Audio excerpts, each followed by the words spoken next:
Hello everyone, and welcome to another edition of Low Code Café, episode 21. Today it will be a very special edition because it's the last one in this series of building a system, a marketing system with low code with Plant an App. And what the next series is about, we'll keep that as a surprise for the end of this webinar. For those of you that are new in this webinar, know that this is a weekly event that we do. It's a technical event for our community and for our team, where we do demos, we do hands-on low coding, and we also give community updates. All these events are recorded and they are available on our YouTube channel, and I'll be posting the links on the chat window in a few. And usually we have the same agenda, more or less every week. We start with these community updates. After that, we get into the product updates, what's coming. And today we have some big news to share as well on that front. After that, we get into the stories where we learn from support channel, what happens there, what our customers are facing. And finally, we get to do hands-on development so far with the marketing systems, as I was mentioning. So without further ado, I want to give you some community updates of what we've been doing so far. So most of you already know that we have this equity crowdfunding campaign where anyone can own a stake in our company. So we see this as a very good partnership on multiple fronts. So implementation partners, but also being investors in our company, being customers, where we can grow this business together, because it's a great business, and I will be sharing more stories in a few about the great things that happen in the world with our technology. I've also posted a new update today on Republic, and that should be published in a few hours probably. But basically talking about new customers that we get on board, how they use our platform, but also other things that we are doing. For example, right now we are in a recruiting campaign. We are looking to extend our sales and business development teams, also the technical teams. So a lot of things going on. So if you are interested to read more, again, I will post the link and follow up there. And also, if you have any recommendations for people that are looking for the jobs that we advertise and that could help us, any recommendation is good. Good people are hard to find, and we like them, and we like to keep them and grow them. So speaking of these great things that happen in the world, in last webinar, I started this series of speaking about what our customers and partners are doing with Plant an App. Last week, we discussed about EAP, Employee Assistance Program, kind of systems. Today, I will talk about a, let's call it a robot or IOC dashboard. So basically, this company, Omnicell, they sell robots that automate pharmacy. So one of their robots, actually, it's pretty cool because it fills the syringe with the right substance, right? So it automates all the part where somebody has to do it manually in the pharmacy in hospitals. So it's very, very cool business. But as the product grew, they didn't have the capability to see what the status of all the robots that they have deployed in various corners of the world. What's their status? Where should be acted? So they built this dashboard. The robots already had API capabilities in them. You know, they were just not connected to anything. So we built this dashboard where the staff from Omnicell can see all the robots. They see which ones are in a status that reflects error or warnings, and also trigger automation based on that. So if the status changes to a particular code, it triggers a support workflow, for example, raising a support ticket on SAP they were using. Other cases would trigger like a more immediate intervention, like sending a message to the technician from the hospital, you know, to check what happens with that robot. So yeah, very, very cool use case, very cool business. But what's even more impressive about this project is that it was delivered in just 4 days, right? Because initially they said, yeah, we want this proof of concept. We did it fast. And once they saw the proof of concept, they considered that is so good that they can go live with it. It's better than they already, that what they already had, right? So very impressive story about how low code, how PlantaNet can help deliver these systems very fast. And I know from the feedback from the previous webinar that some of you would like to actually see these kind of systems in action. To some systems we do have access, to others we no longer have access. But instead of doing it here, which maybe would change this webinar to a sales webinar, which might be a good idea at some point, I suggest that you contact me and I can arrange demo for you on these systems and many others that we have. Cool. Sorry. So that's it on my front. We will leave more time at the end of the webinar today to discuss about what's coming, the series that's coming, and also trigger a conversation about what you'd like to see next. In the meanwhile, I will pass it on to Reza. Reza leads our product development, and he has some interesting updates for us today. Can you enable video, Bogdan? Give me a second.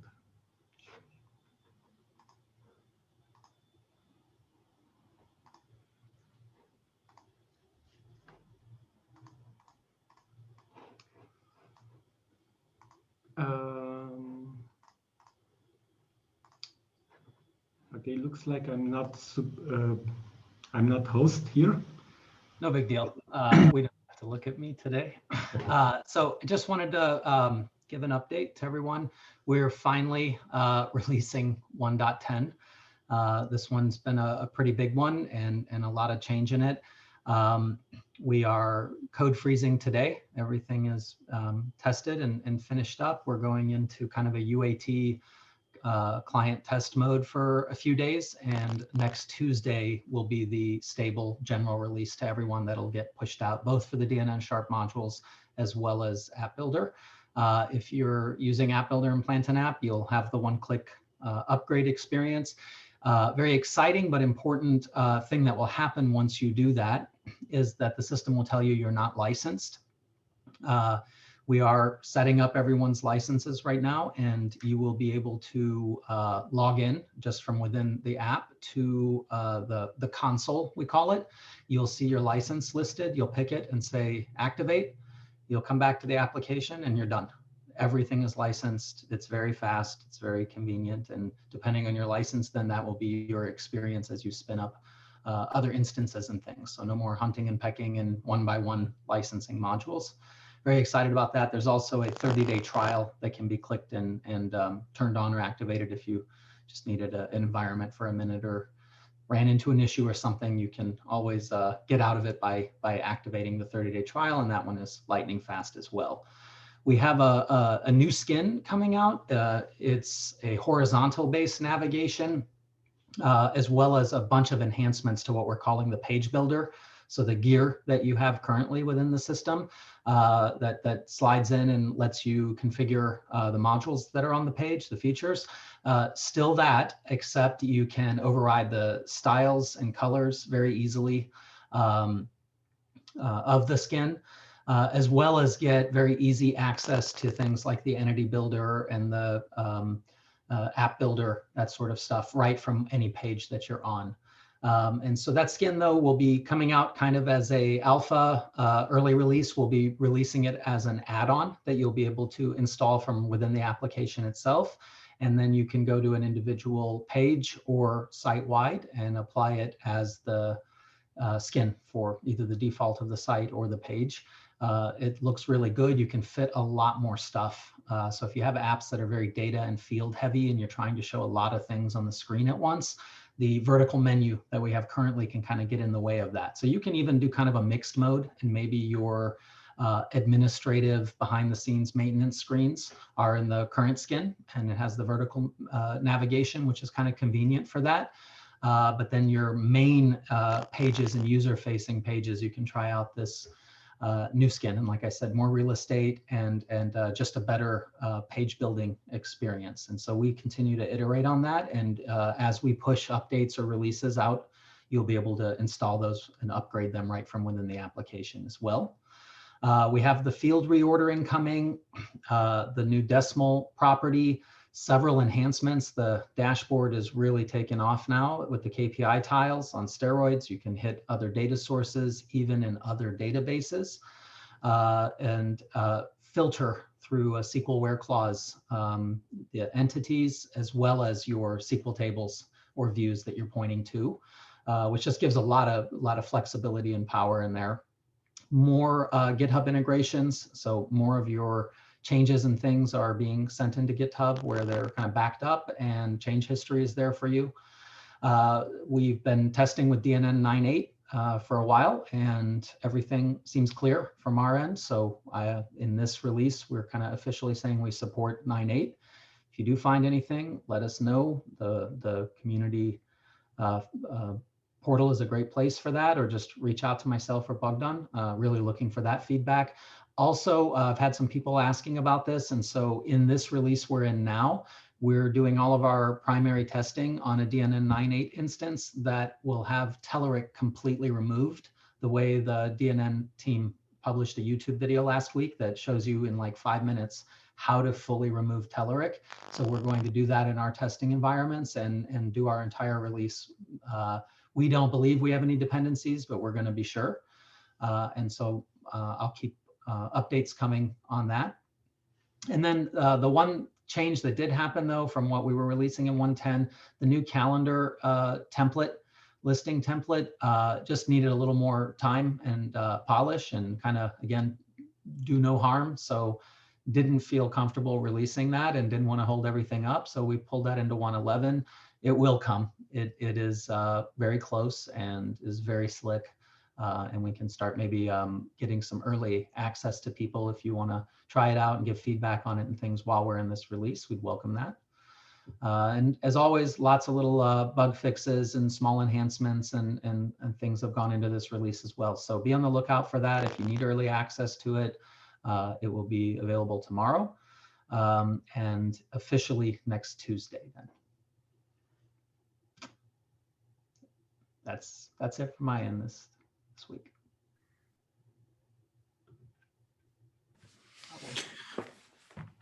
Okay, Bogdan, I am going to need, let's see if I can get shared here.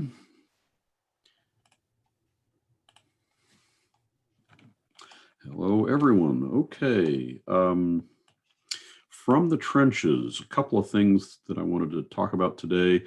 One, I promised last week that I was going to do a low-code feature focus that included how to retrieve fields with values from an action form.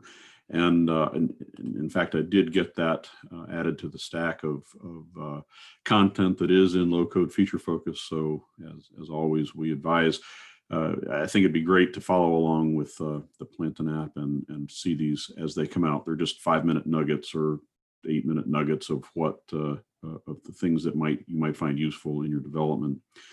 I'm not going to go over that from a content how-to standpoint. It's all there in the video, but just a quick example of how this can work. I've got a form that has no required fields, and whatever fields I fill in are going to be assembled, and basically you'll have access whether you want to email just the fields that are filled in. And I'm sorry, I'm backing up, but this is a common problem we see on the help desk and on the community forum. How do I just send the fields that get filled in an email, or do something with the fields that get filled in? And so this is just extracting the fields that get filled in.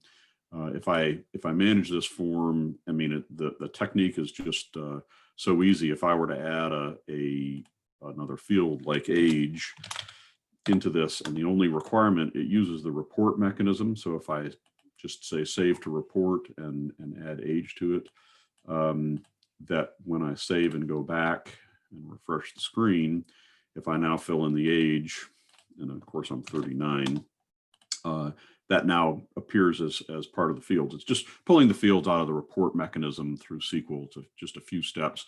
You can learn about it in the 6.5 minutes that we've recorded. So that's one thing, and again, that's a common thing that we get on the help desk. And then just kind of in support of where Radu is going to go to today with HubSpot, I wanted to show how you can use database insert triggers to retrieve data from HubSpot. This is a cool technique that I've used with a client, and it works pretty straightforward. I have a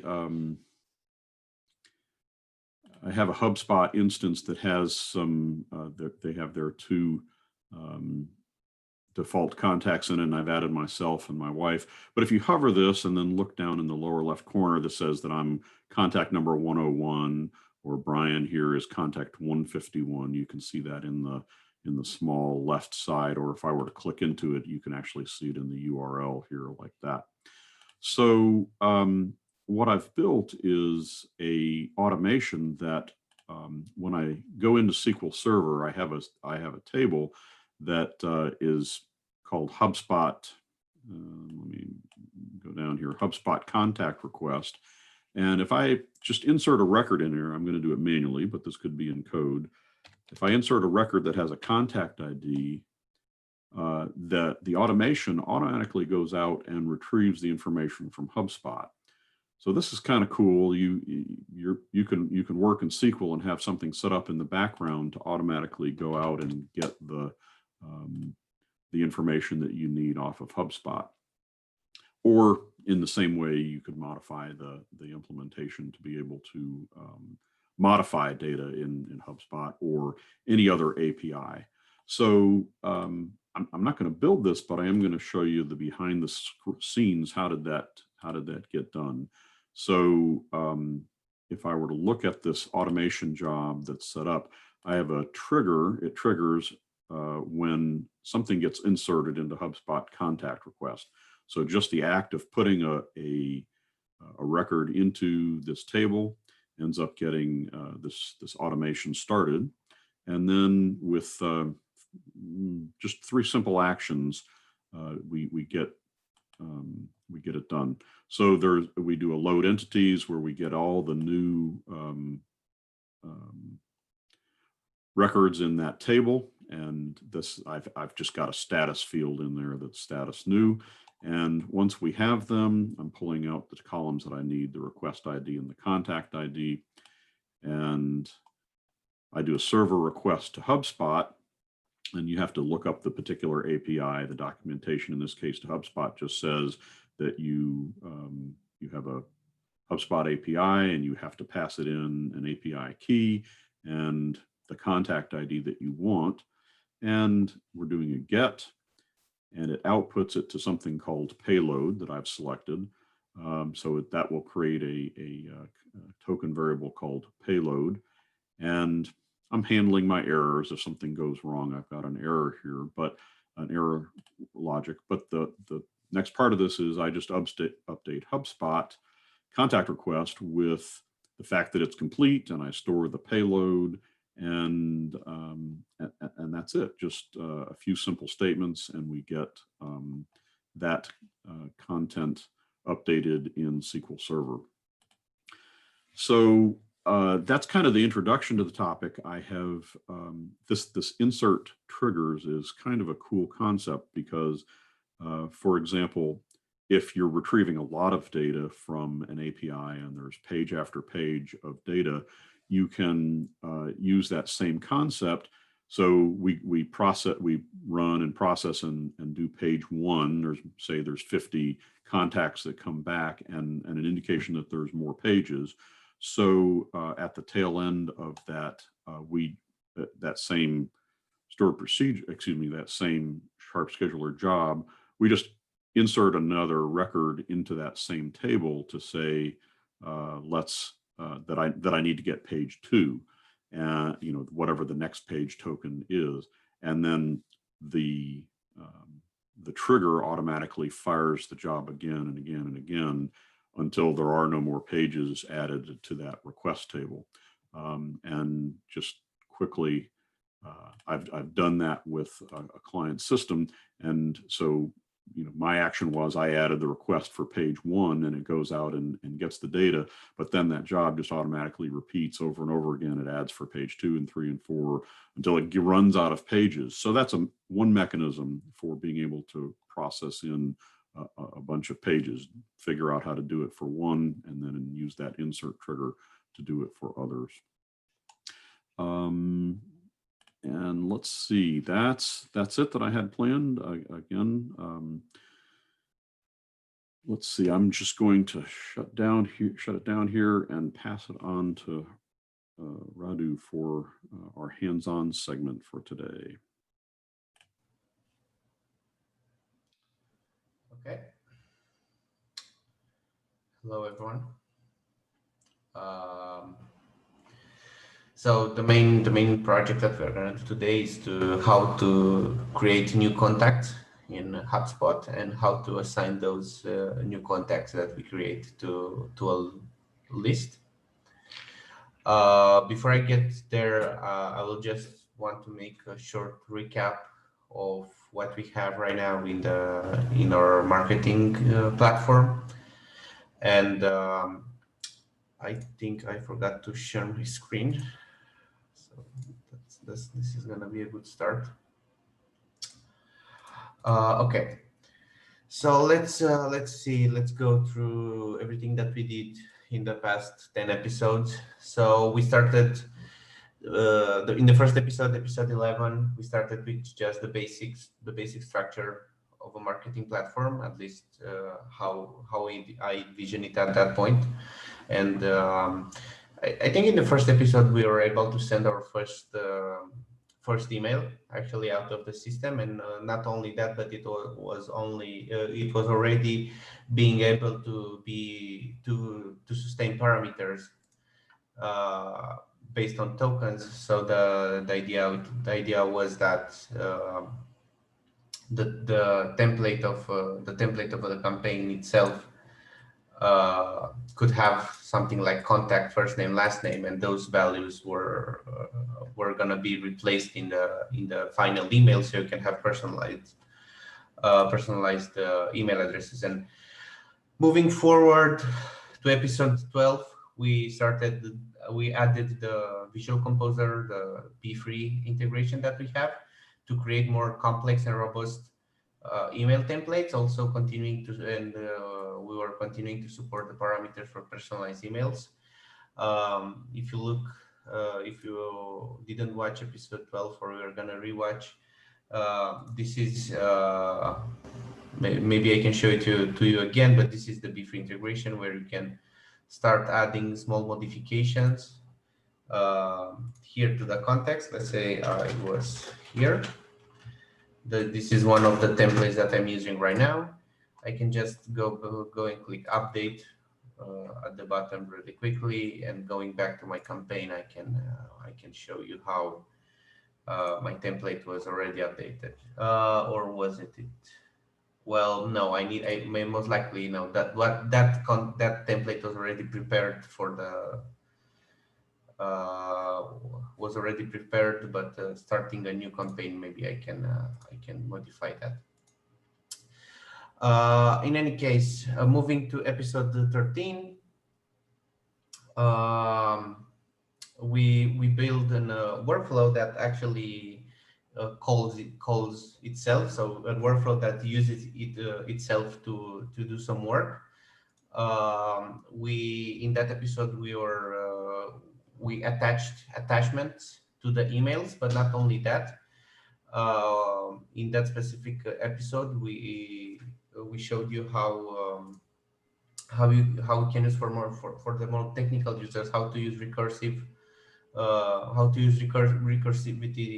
in while using workflows as well. So this recursive PDF merge, if I edit this workflow, you can see it's used by itself inside it, and this was actually used to create PDF documents, personalized PDF documents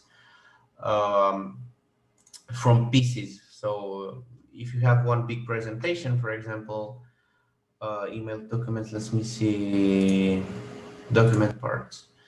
So if you have if you have a big presentation and you can split those in different pieces containing one or multiple slides, and after After that, based on maybe some conditions, you can only put the first part, the last part, and only the PDF, only the parts that are interested in that campaign that you are saying. In this case, we were having case studies. So if you want to do a campaign only for healthcare or only for association management software, you can just go to the campaign itself and specify which document template. Sorry. You can create a new document that you want to attach, and this document itself can be contained by it will be generated based on those specific PDF parts that we have. Also, we overlaid your name, the client name. Sorry, the client name was overlaid on each individual PDF, so we can create more personalization in that episode. Moving to the next episode, we introduced something called external lists. So external lists was actually bringing showing you how you can send campaigns based on, local contacts, but also based on or external sources like a hotspot list. So in this situation, I was showing you how you can already have to bring. So the idea was that we needed to bring data in this JSON format. So the example was you can already manipulate the data on the server you are bringing the data to bring it in this specific format, or you can create your own parsing mechanism. And in this situation, I was getting my data from the HubSpot from a HubSpot list also. Episode 15 was the Republic launch, so I skipped that episode, lucky me. But in episode 16, we introduced queues to our system. So when you are sending a campaign, if you have hundreds, thousands of emails that you want to send to your list, you don't want to send them all at the same time, because you risk to get blacklisted by SMTP providers for spamming. And to resolve this situation, we introduced the email queue, and the email queue was sending emails in batches of X emails each X time. So you don't send everything at once and block the server and block your resources. You just send thousands of emails in a time frame of 1-2 hours. So you are staying safe with your resources and also avoid of getting blacklisted. Episode 18, dynamic forms. So dynamic forms was dynamics with what was I forgot the page. Contact embedded generator. No. Dynamic form response. Okay, sorry. So in this one, I showed you how you can create really simple how you can create forms that are generated dynamically. So if you want a new field or something like a new button, or no, not a new button, but a new field or a new field type, you can just go and configure this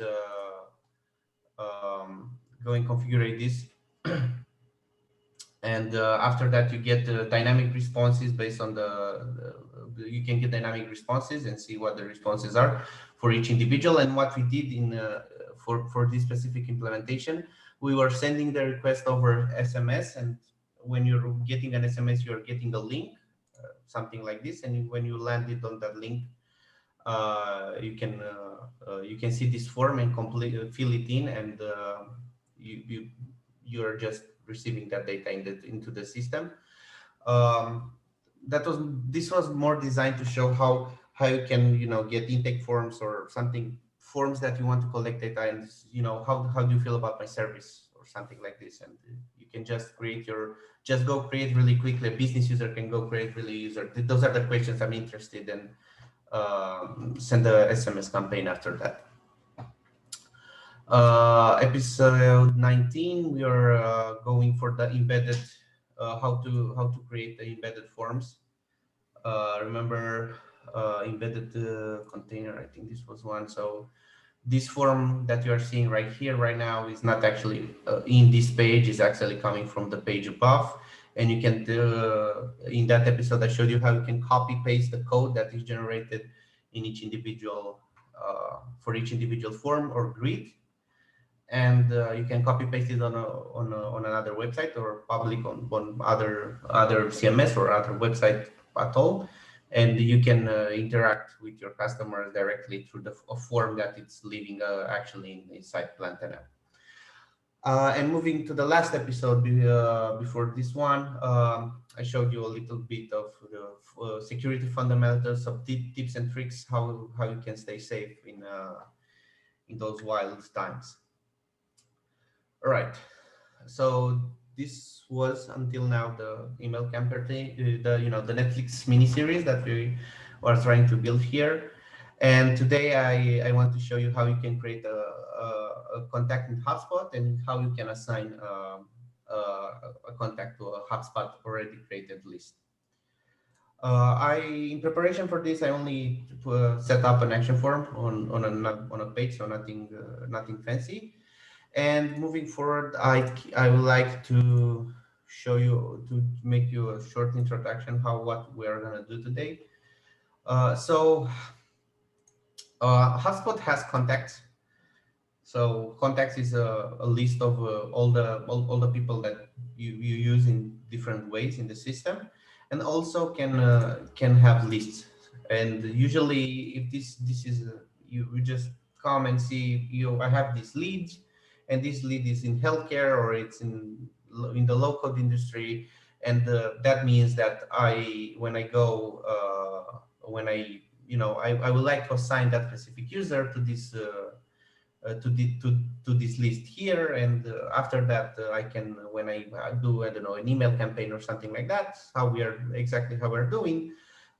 When you create a new campaign, you just choose the low-code cafe interest people and send them emails, because remember, our platform can pull information from HubSpot or any external list, so that can be the use case.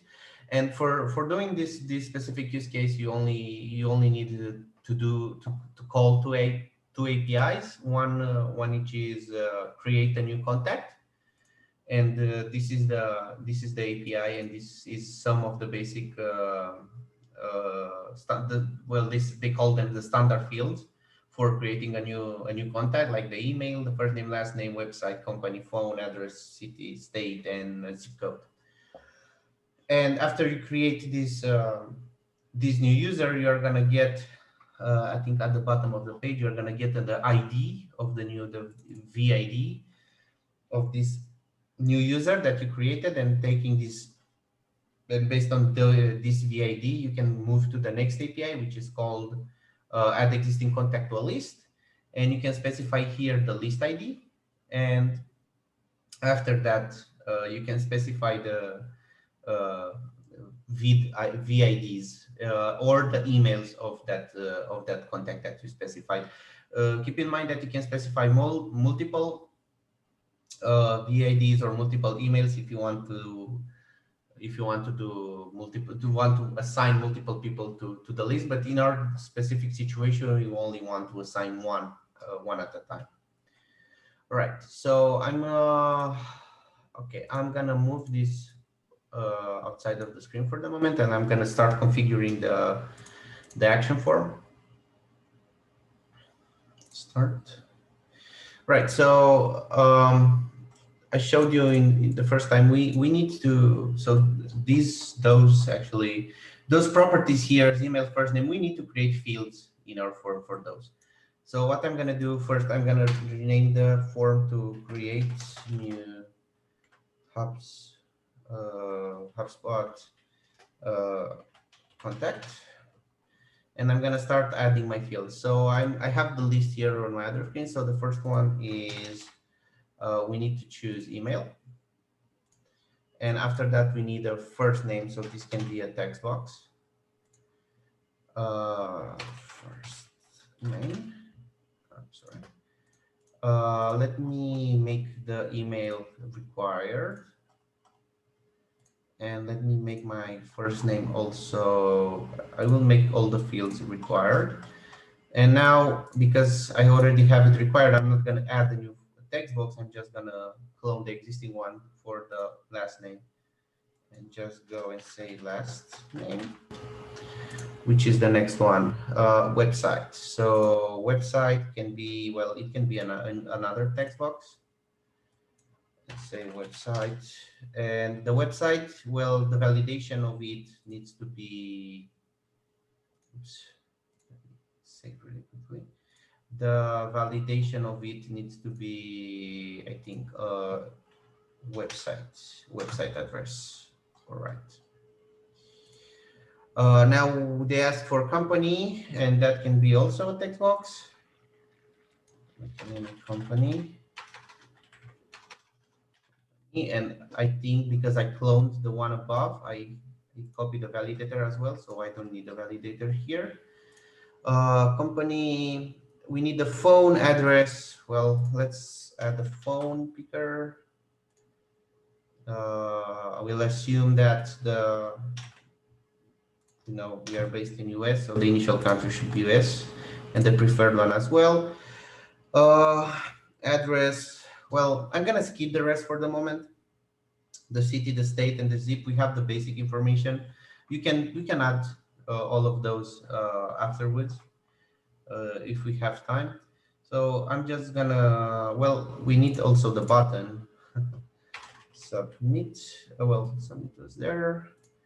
And let's make the form, change the form view, the template, sorry, and we put the label at the top. And maybe before we do the final save, maybe we can rearrange a little bit the fields just to give them, to give the form a better look. So website, maybe the website here can be here.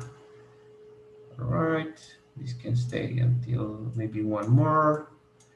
Right, and the button can be white. Let's see, and I'm gonna click save. And if I click back really quickly, I can see that I have my initial form for submitting the new HubSpot contact. So now, getting back to the API, we're gonna need to take those fields and do a server request for HubSpot. So the first action should be, should be a server request. Maybe, you know what, maybe we can do on Workflow better. Maybe want to reuse this component of pushing. So maybe the best way of doing this is getting to the configuration and let's create an workflow for this one. Maybe someone who needs someone in the future will need to create other contacts in HubSpot, and they can reuse my component. So the first things first,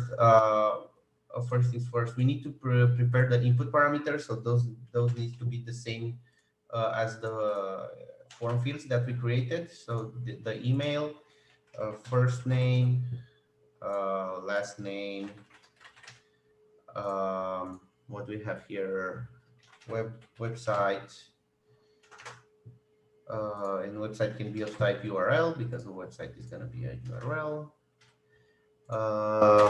Website, company, okay, and phone. I think that was the last one, which can be of type phone. All right, so those are my 6 input parameters. And now going back to the process, the first thing that I want to do is a server request. Right, so the URL, I already have it here. This is the API URL. The key, I didn't want to make it public, so I created a static token, and now I can use this token to publish the API key. The HTTP method for HubSpot in this situation is post, and I already have an example of the JSON that you need to append there, and I can just go here and replace this. This is gonna be my email. This is gonna be my first name, and this is gonna refer us the input parameters that I just added earlier on the website. So because I named them as exactly as the parameters here, it's very easy for me just to copy paste those values really quickly from above and create tokens below. And I think the address and the other values, I'm just gonna carefully delete in my example, but you can keep them. And if you have other parameters, you just need to add them there. Now this API is gonna give me an output. So, I'm sorry. Yes. You've got an extra comma there in the end. At the end here. Yep. Okay. Thank you.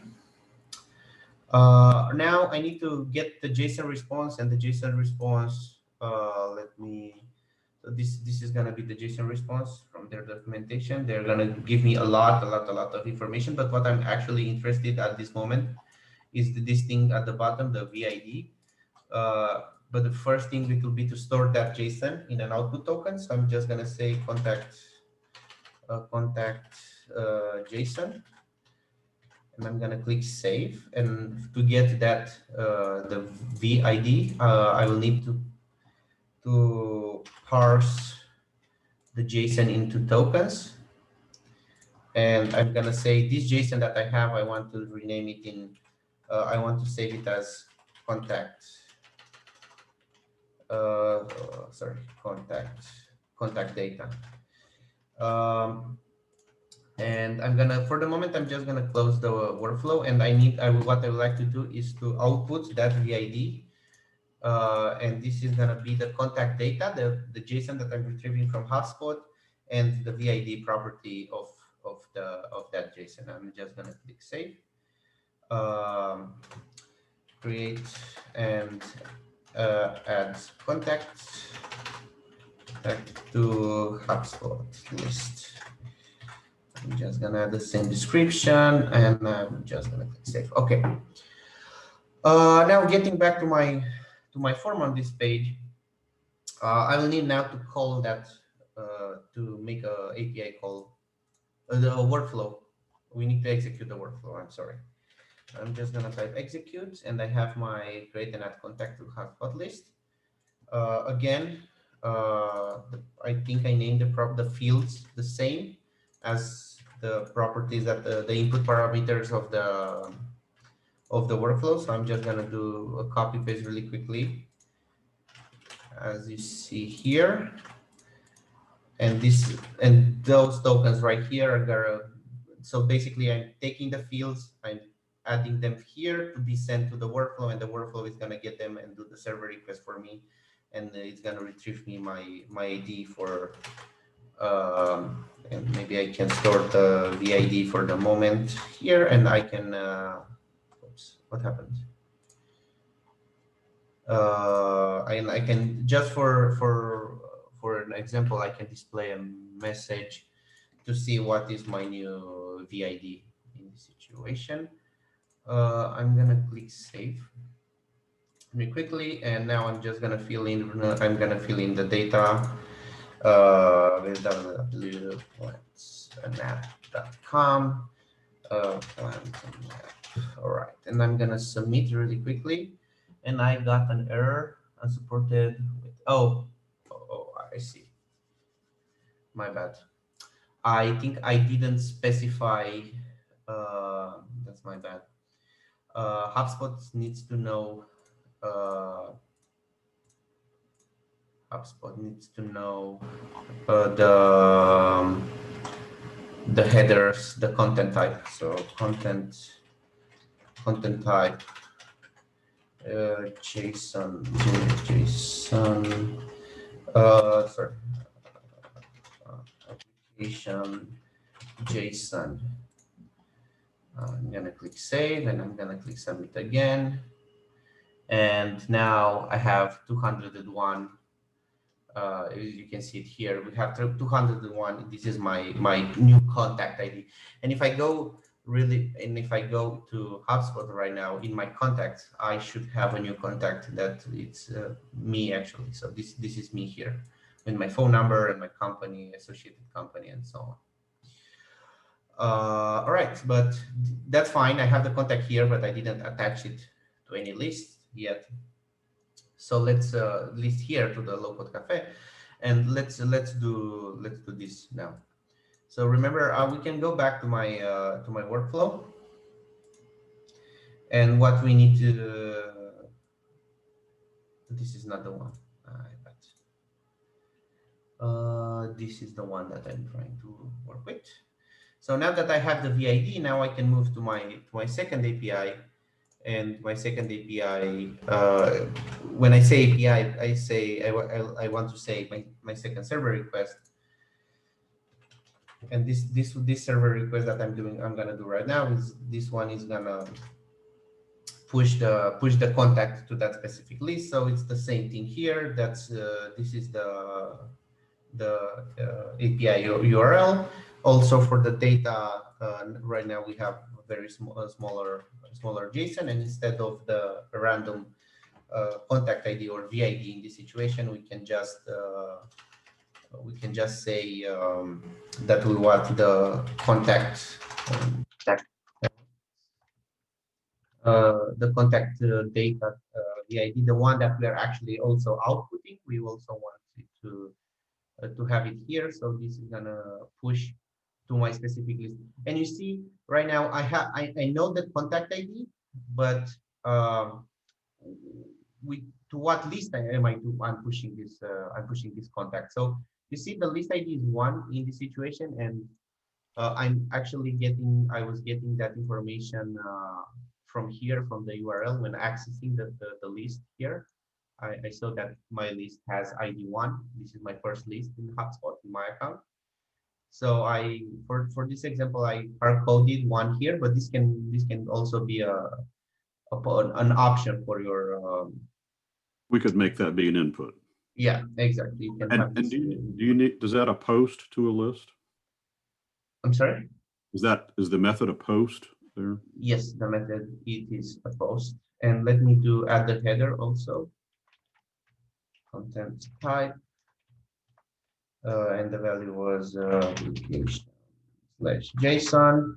And I'm not really worried about the output right now, but let's get the contact to list JSON. And I don't know, I can save it for the moment. Maybe I can output that as well if I want to do some further manipulation with that. I can click save, and now if I go back to my form really quickly here and create a new maybe I can use another email address. Okay, the website can be also plantnow.com, and the company can be app. My last name, right? And I can click also submit. Now I'm getting another VID. I didn't do a proper refresh to the page, but now if we move back to the HubSpot list and I hit refresh, I should have my associate company DNS certificate. All right, that's it. If there are any questions, I can answer them now. So this will naturally bring us to the next subject. So Radu, maybe you can show in a workflow how would you add a dynamic CRM action? Not configure it, just add it to a page so we can look at it side by side. Sure. Let me see. Dynamic CRM is installed here, but or at Salesforce, one of them should be installed. All right. Let's see. So yes, you do your server request, and after that, let's see. Sales. Dynamic CRM was there. Dynamic CRM. All right. So for example, to create a new entity. So now notice the difference. Dynamic CRM is again another CRM similar to HubSpot, but notice the difference here as you look at it. You don't have to know the APIs. You don't have to know the underlying data structure, the JSON, how to work with JSON, and so on. So basically, this is a custom action that does all those manipulation behind the scenes, right? So you as a business user using the action, you shouldn't or wouldn't want to to read all that technical documentation about the API keys and so on. And that's both a powerful feature, but also a limitation that you can overcome. So the powerful feature is that, for example, I was in a call last week with somebody wanting to integrate Dynamics CRM with GoToWebinar. There was no such connection, so they asked for a quote, which was a big budget to implement that. Using the server request, I could get that working in 5 minutes for the customer, and it was wow, right? But you have to know the HTTP protocol. What very few people know is that you can actually implement this kind of actions without needing the source code of the platform. So you can extend the platform with new extensions that add this kind of actions that are hiding the complexity, right? So just to highlight a few of these ways where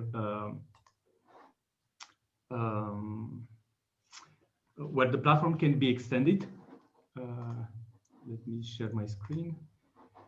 Okay, so for example, the form builder, you can extend so it has new actions. So similar to how Radu was calling a workflow or was displaying a message, you could actually implement actions like that to do anything that you can imagine of, right? So if we wanted to implement an action that added a contact to HubSpot without having to do the server request, it would have been a simple action where you just say, what field is the first name, what field is the last name, what field is the email, and so on, right?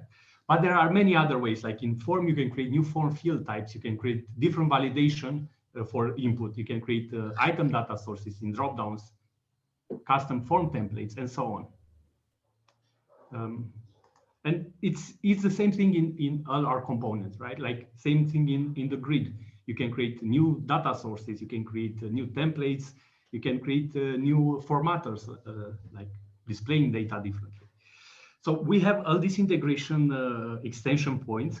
And what our idea was for the next series of this webinar is to get a bit even more technical. So then if you are a developer, that's good. If you have your developers, you should send them to this webinar.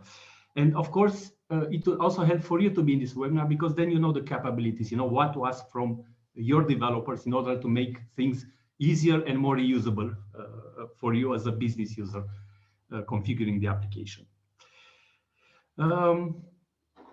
And I would like to also invite and open the conversation, like what kind of extensions do you miss now? What kind of things do you need where you think like an action or a different template would really help move things forward?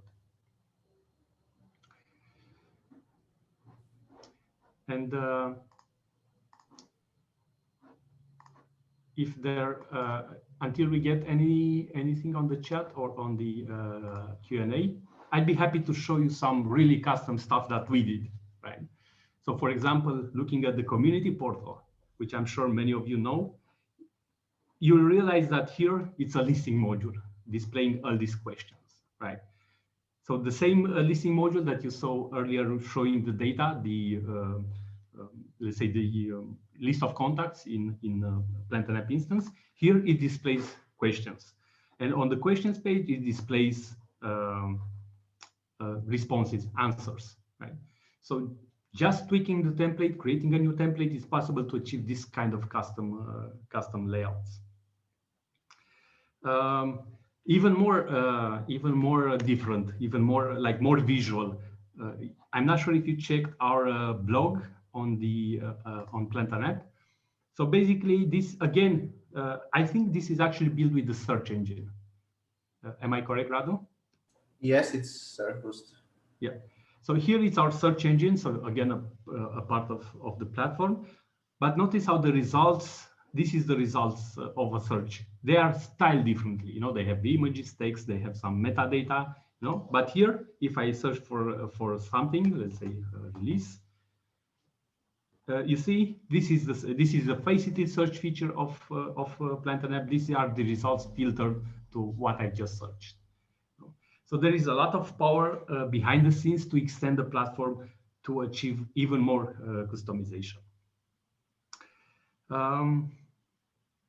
Happy to hear any thoughts, including from our team, on what do you feel like the greatest things that you are missing now in the platform that could be implemented as actions? Yep. So I don't have a I don't have a specific one that I'm thinking of, but just kind of restating, Plantain App does this great job at 90%. I mean, it's got a great core capability, but there are, I mean, in this internet connected world, there's these outside services like HubSpot, or I mean, I'm dealing with a client that has 5 different external sources and needing integrations. So the role for the developer then, instead of you digging down and doing direct API calls, is to build something. The developer could extend the platform to build something that's very easy for you to use and reuse. And that's kind of the direction that we're going over the next few weeks, right? Yes. And also ideally for us, and it's a big milestone for us in the future, is to expose also a marketplace for external developers, because once people do this, so if I did a HubSpot integration, I would want to share it with the world, right? So anybody can use it, not have to rewrite it from scratch or do the API, the low-level API actions, right?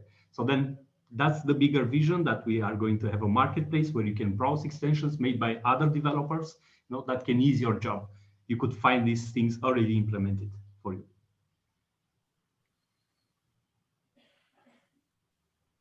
Cool. So yeah, I see Radu says that he wants a do math action, so action to do computation. Again, there are other ways to achieve it. Like you could be writing a JavaScript action to do math calculations. But yes, in most scenarios, like learning JavaScript just to do a formula, it's maybe more than we could ask from these business people that know how to do formulas in spreadsheets, right? Cool. So, yeah, another suggestion from Jim Anthony, mapping. I suggest that you refer to Google Maps kind of way, Jim.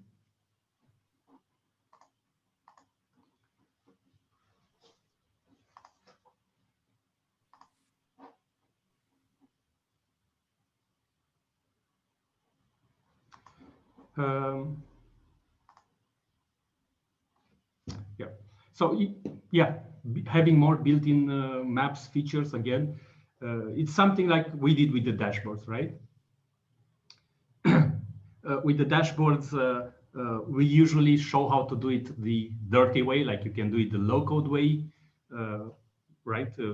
Putting the chart, getting the Google Maps JavaScript passing the data around, or with the new dashboard feature, we made that simpler, right? You configure it in an easy way. We don't have to know the technicalities.